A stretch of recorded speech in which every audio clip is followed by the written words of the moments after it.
The war between Ukraine and Russia, as well as Israel's aggression and genocide in the Middle East, represent intertwined examples of state-driven violence, imperialism, and nationalism that oppress people across the globe. These conflicts are expressions of state power vying for control over territory and resources, resulting in the suffering of ordinary people. In both cases, we anarchists reject the framework of nationalism and state-centric solutions, calling instead for international solidarity, anti-imperialism, and autonomous grassroots resistance to all forms of authority.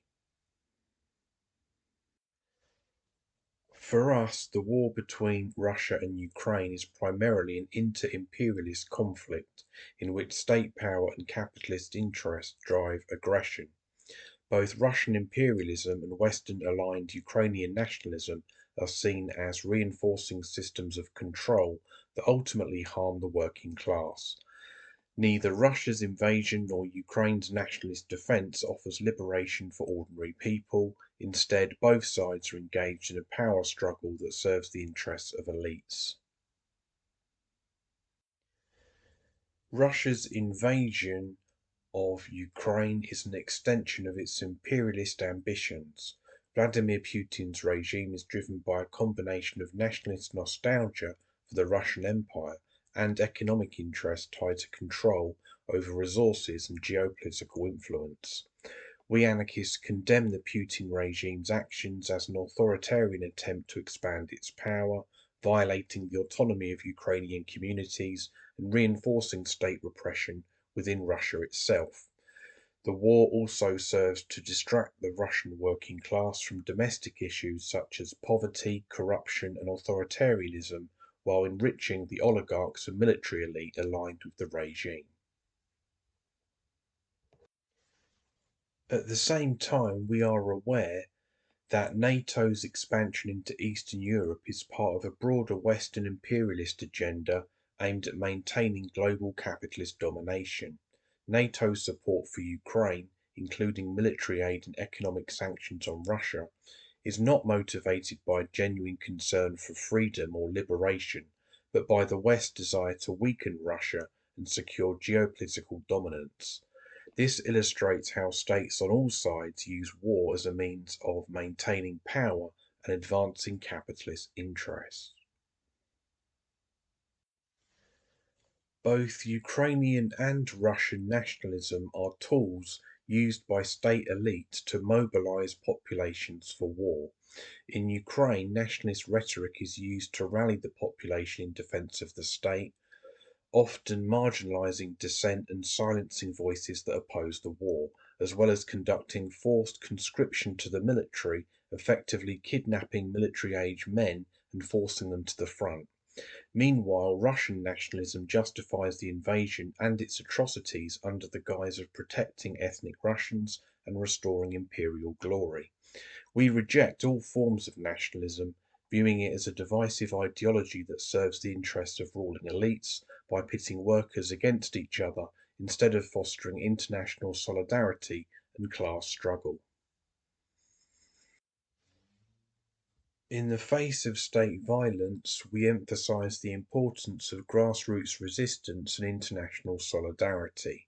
Ukrainian and Russian anarchists, along with other anti-authoritarians, have organized their own militias, mutual aid networks, and anti-war sabotage to resist both the Russian invasion and the authoritarianism of the Ukrainian state. For anarchists, the goal is not to defend the Ukrainian state, but to defend the autonomy and dignity of local communities against both Russian imperialism and Western exploitation. Internationally, anarchists have organized protests, provided material aid, and raised awareness about the war, all while rejecting state-centric solutions. Israel's aggressive activities in the Middle East, particularly attacking Lebanon, Yemen, and the ongoing genocide of the Palestinian people, are manifestations of state power, imperialism, and nationalism. These actions reflect the oppressive structures that anarchists seek to dismantle: state militarism, capitalist interests, and colonial legacies. Israel has the backing of the United States, who now have at least 40,000 troops stationed in the region on standby. At the core of anarchism is the rejection of the nation-state, which anarchists view as an institution that inherently perpetuates violence, hierarchy, and inequality. Israel, as a highly militarized nation-state, is a prime example of how state power concentrates violent repression to maintain control, borders, and economic dominance. Its aggressive military operations across the Middle East stem from its nationalist ideology and its desire to preserve the Zionist project, a form of settler colonialism that seeks to expand and maintain a Jewish majority state at the expense of the indigenous Palestinian population and the broader region. Zionism is fundamentally oppressive as it prioritizes the interests of one ethnic or religious group over the collective well-being of all people in the region. This state-backed nationalism breeds militarism, repression, and authoritarianism, all of which we anarchists oppose. The occupation, construction of walls, and the creation of a security apparatus that perpetuates apartheid in Palestine and also the genocide is symptomatic of the broader dynamics of state control over populations through violent repression and fear.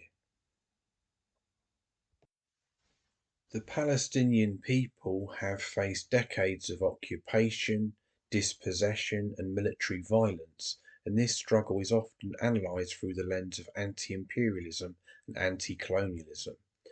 The Palestinian struggle represents resistance to state power and colonial domination. It is a fight against systems of control, displacement, and the capitalist interests that profit from such conflicts, such as arms manufacturers and international corporations tied to the occupation. Anarchists emphasize solidarity with the Palestinian people, not on the basis of nationalism or any kind of state building projects, but upon the principles of solidarity with the oppressed, anti authoritarianism, self determination, and grassroots organizing. Palestinian resistance movements, particularly those based in communities and participating in grassroots initiatives such as anarchist groups in the West Bank or the Palestinian direct actions organised in places like Sheikh Jarrah align more closely with anarchist ideals than statist or nationalist solutions. Israel's military attacks on Lebanon and Yemen represent broader patterns of imperialism in the region. These military attacks are the actions of a state attempting to exert dominance and control over its neighbouring countries, further destabilising the region and entrenching violence. In Lebanon, Israel's ongoing military onslaught has inflicted immense suffering on the civilian population. Israel tries to justify this aggression through the rhetoric of so-called self-defense, but it functions as imperialist incursions meant to maintain Israel's regional dominance. We reject these claims, seeing them instead as the expansion of state power through violent means, all of which serves capitalist and geopolitical interests. In the case of Yemen, the Houthis were provoked in solidarity with the Palestinian people being victims of the genocide conducted by Israel. The Houthis have disrupted shipping and fired missiles at Israeli territory, and Israel has so far conducted attacks on Yemen. The US and UK militaries have also previously bombed Yemen and shot down Houthi missiles. The elites of the US, UK, Israel, and Saudi Arabia have also always been actively involved in the war in Yemen, which has been brutal for the Yemeni civilian population.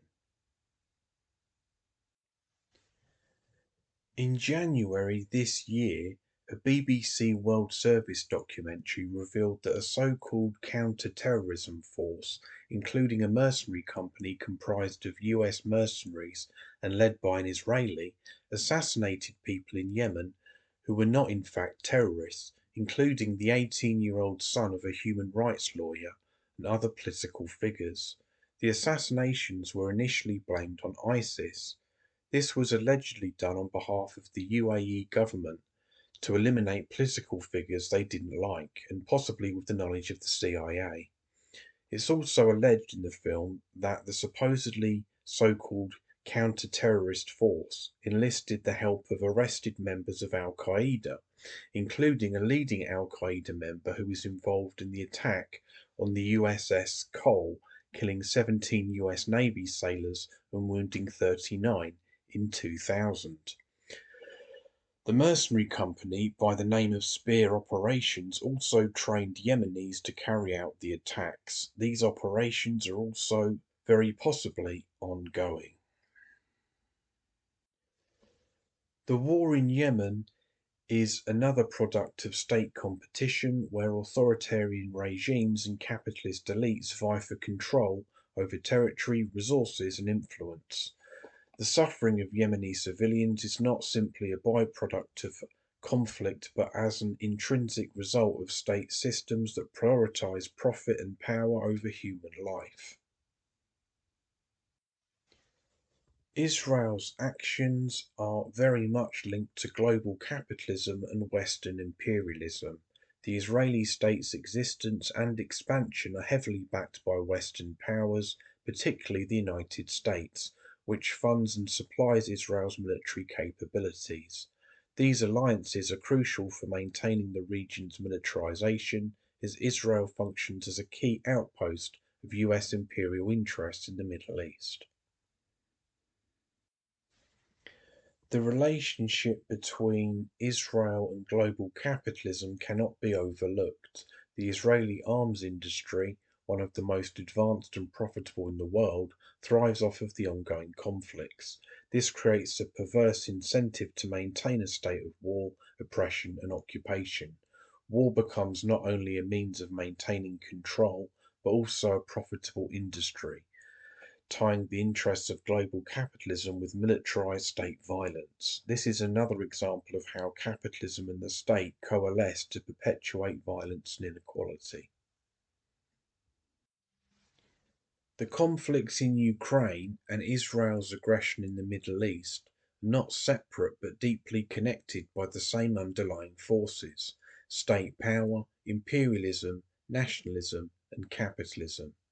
Both Israel's activities and Russia's war in Ukraine are examples of how states use violence to maintain control over populations and territories, often with the backing of global capitalist powers like the US and NATO.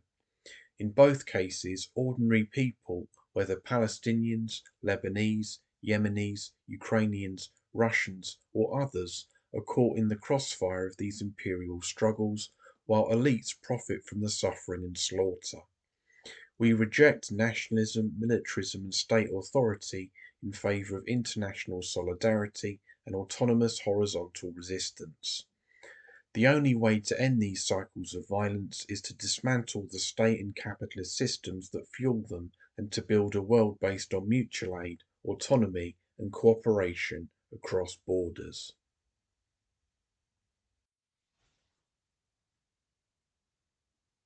Thank you for listening, everyone. All the best.